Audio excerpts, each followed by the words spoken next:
के नाम के मेहदी रचाइले हाथ में गे देखे न पैबो तोरा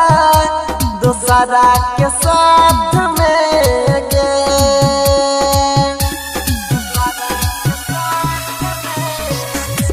दोसरा के नाम के मेहदी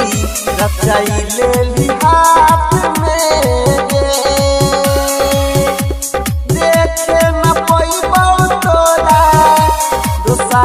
के साथ में गे जन पेन्हले नीरो संबल चूड़ी गे बोले हो पवन मजबूरी गे नहीं कही हट के करो जान के मन कर पढ़बो कन कन के जे तोरा घरे लेबो पंडित बन के मन कर पढ़बो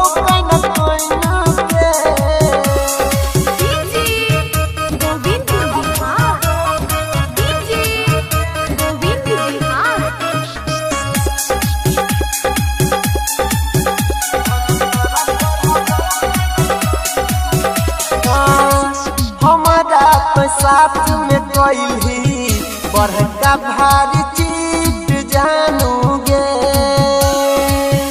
हाथ कप तो नंबर तोरा करत डिलीट जानू गे